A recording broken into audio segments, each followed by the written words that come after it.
Miss Ariel here, and you clicked on Bunny's Book Club. And this is by Annie Silvestro, and this is illustrated by Tatjana Mai-Wyss. Bunny loved books. He loved them ever since he heard the lady with the red glasses reading aloud outside the library. As he listened, Bunny imagined himself climbing mountains, captaining a ship, and ruling a kingdom.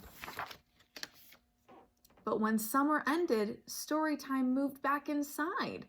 Bunny wasn't sure if animals were allowed in the library, but Bunny was sure he couldn't live without books. Night after night, he could hardly sleep for wishing. He had to do something. So with a flashlight in his paws and hope in his heart, Bunny jumped out of bed and tiptoed through the dark. But when he reached the library door, it was locked. So were the windows. Bunny tried digging and climbing and yanking. Nothing worked. Until finally he noticed. Let's see what he noticed. The book return. Uh-oh. The shiny handle was far above his head, but it was no match for a high-hopping bunny hungry for books. Bunny leaped. He clung to the bar, flung himself over, and wriggled his cottontail through the slot.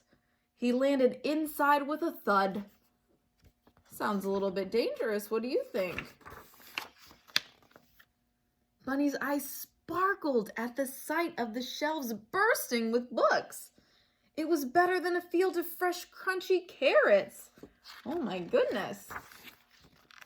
Bunny didn't know where to start. He took a deep breath.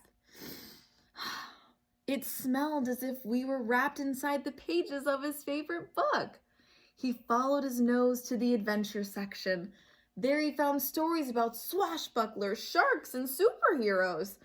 Bunny greedily grabbed them all. His whiskers twitching with excitement, he slipped his treasures through the book slot one by one. Then, performing his best balancing act, Bunny wobbled home. He couldn't wait to dig in. He looks like he's pretty excited, huh?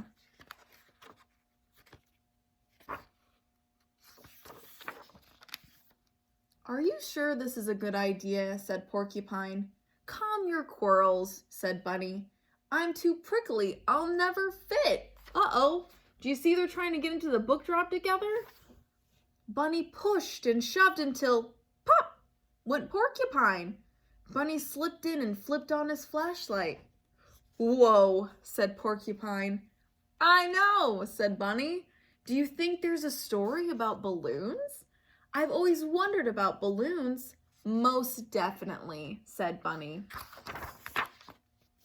Sure enough, Porcupine found books on balloons and deserts and dunes, on caterpillars and cocoons. When Bunny handed him one about hedgehogs, he hugged it. The two friends took turns cramming books out the slot. Their towers teetered so high they could barely carry them. Back at Bunny's, they cozied up with cups of tea and carrot muffins. Together, they read until sunrise. One night, Bear noticed a light on at Bunny's. He opened the door and tripped over a stack of books. "What's going on?" said Bear.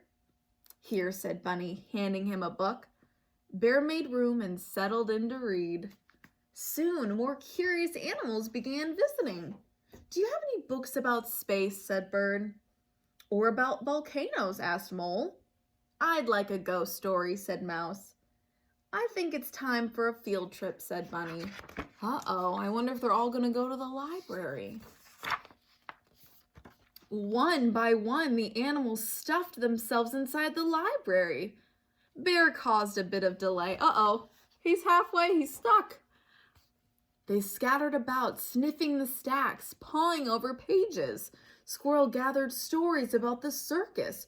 Raccoon nabbed one about outlaws and bandits. Frog found a fairy tale.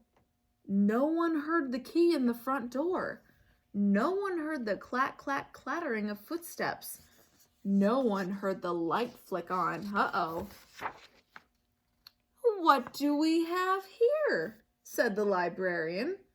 The animals looked up in shock. Bunny gasped. Porcupine gaped.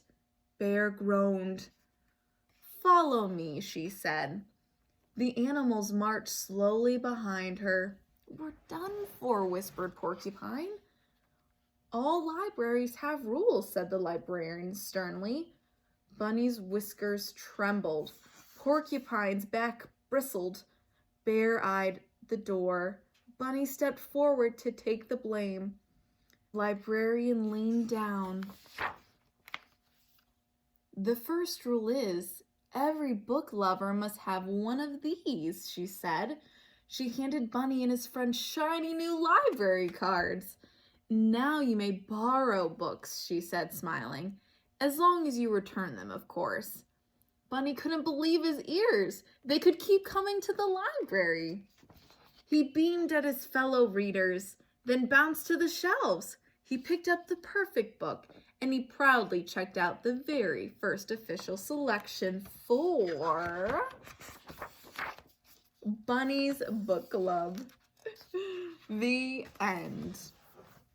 What a great story. Are you part of a book club? Oh, you're not? They're pretty fun. I joined a few too. I think they had a great time, and they're going to have an awesome time at book group. Don't forget to click around and see what else you can find.